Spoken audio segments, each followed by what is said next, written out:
पश्चिम बंगाल के इस्लामपुर एरिया में special operation के दौरान बिहार पुलिस के इंस्पेक्टर अश्वनी कुमार की हत्या से हड़कंप मचा हुआ है।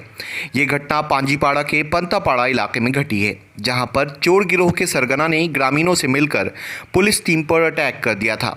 हमले में किशनगंज टाउन थाना के अध्यक्ष अश्वनी कुमार की मौत हो गई है। ये खबर फैलते ही पूरे इलाके में मातम पसर गया। बताया जाता है कि शनिवार सुबह 3 से 4 बजे के वक्त ये घटना घटी है। मामले में पुलिस ने अब तक 3 अपराधी को धर दबोचा है। उधर इस्लामपुर पुलिस की मदद से शव को गांव से निकालने के बाद इस्लामपुर लाया गया, जहां पर शव को किशनगंज पुलिस के हवाले किया गया। किशनगंज पुलिस लाइन में अश्वनी कुमार को गार्ड ऑफ ऑनर दिया गया। इस मौके पर सभी आलाधिकारी और प्रतिनिधि ने पुष्प अर्पित किया। बाद में शव को परिवार के सुपुर्द किया गया और पुणे के लिए रवाना हो गए।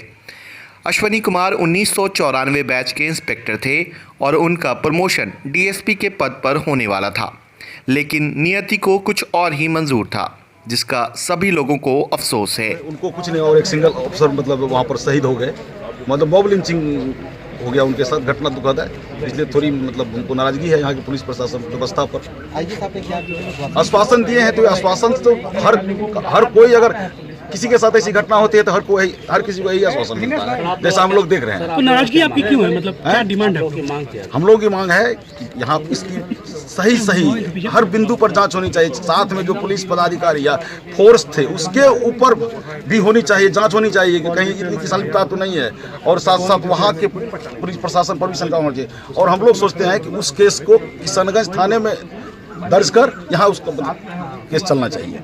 क्या मिला सूचना आपको? आज जो सूचना मिला था मौत के बाद, इसके बाद क्या सूचना? मौत सरल आश्वासन। क्या कुछ पता कि किस तरह से गया था ड्यूटी में? क्या हम मालूम हुआ कि एक मतलब वो उधर किसी अपराधी को पकड़ने के लिए पीछा कर रहे थे या गए थे। क्या अकेले थे या नहीं, पुलिस फोर्स थे साथ में, 2 अफसर थे और फोर्स था साथ में, और सिंगल ये मतलब वहाँ पर मॉब लिंचिंग हो गया और किसी को खरोच तक नहीं आया है। हम लोग को संदेह हो रहा है कि हमारे भाई साहब आगे कैसे चले गए, उनके साथ साजिश कैसे हो गई।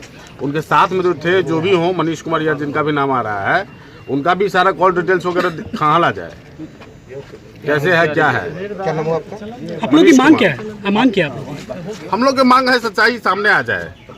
आखिर एक थाना प्रभारी आगे चले गए और उनके सारे फोर्स वगैरह वहाँ से नदारद रहे, ये क्या है? कुछ समझ में नहीं आ रहा है, कुछ भी समझ में नहीं आ रहा है, ये है क्या? बहुत ही बड़ी घटना है ये, और बिहार पुलिस के सर पे बहुत बड़ा कलंक है, काला धब्बा है। जिस तरह के हालात में अश्वनी कुमार जी की हत्या हुई है, उस पर एक बहुत बड़ा सवालिया निशान भी है कि जब वो पूरे फोर्स के साथ गए थे, उनके साथ एक ऑफिसर और थे, और एक आदमी को अकेले छोड़कर सभी लोग वहाँ से हट जाएं और उसकी निर्मम हत्या पीट कर दिया जाए, तो इससे बड़ा जो है बात कुछ भी नहीं हो सकता है। तो इसलिए ये बहुत जांच का विषय है कि आखिर साथ में गए लोग ने क्या जिम्मेवारी निभाई, और दूसरी बात ये कि उस गांव के लोग कैसे मॉब में जमा हुए, और मॉब में जमा होकर के इनको पीट कर जो हत्या की है, तो वैसे पूरे गांव को सज़ा मिलना चाहिए।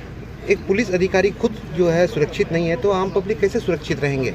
देखिए, ये पुलिस अधिकारी, अभी हम बिहार बंगाल की बात पर नहीं जाएंगे क्योंकि वहाँ पर चुनाव है, इसलिए हम इस मामला को, इतना गंभीर मामला जो हमारे एक अच्छे पदाधिकारी हमसे आज विदा ले लिए, उनकी हत्या हो गई, तो आज हम बंगाल बिहार पर नहीं जाने वाले हैं। लेकिन जिस तरह का माहौल बना करके हत्या हुआ है, इससे बड़ा सवालिया निशान शायद वो किसी प्रदेश पर नहीं लग सकता। एक भी जो है वहाँ ये तो बहुत बड़ा जांच का विषय है। तो क्या कुछ मांग कि करेंगे आप? आखिर इतना फोर्स है, साथ में ऑफिसर हैं, और सभी लोग उनको अकेले छोड़ करके भाग जाए, ये तो, यही तो मैंने कहा कि ये सवालिया निशान है, ये बहुत बड़ा। तब तो कल कोई ऑफिसर, ईमानदार ऑफिसर, अच्छा ऑफिसर जाएगा क्यों? इसीलिए जो है ये सबसे बड़ा सवालिया निशान है। सर, उनके परिवार और बच्चों के लिए क्या मांग करते हैं सर? उनके परिवार और बच्चों के लिए हमारा तो एक ही है कि अश्वनी कुमार जी ऐसे अच्छे ऑफिसर, जिनकी की मॉब लिंचिंग के चलते हत्या हुई है, उनका 2 चीज़, पहला तो ये कि जो हत्यारा है, जो गांव है, पूरे गांव को सज़ा मिले, और उसको जो है ऐसा नहीं हो कि किसी तरह का केस में, इन्वेस्टिगेशन में, किसी तरह का बंगाल बिहार के चक्कर में ये केस कमज़ोर हो जाए और एक्यूज को कोर्ट में फ़ायदा मिल जाए। तो इसको बहुत ही बारीकी से, बहुत ही गंभीरता से देखने की आवश्यकता है।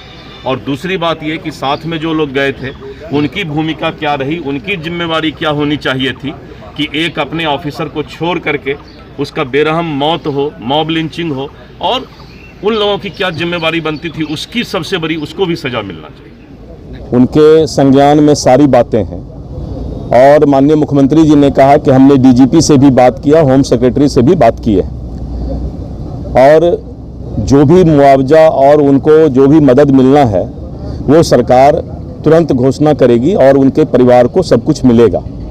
इसके साथ साथ उन्होंने कहा कि हमने डीजी से कहा है कि किसी भी परिस्थिति में अपराधी को बंगाल से बचने नहीं दिया जाए और उसको कानून के दायरे में ला करके सजा दिलाने का काम करें।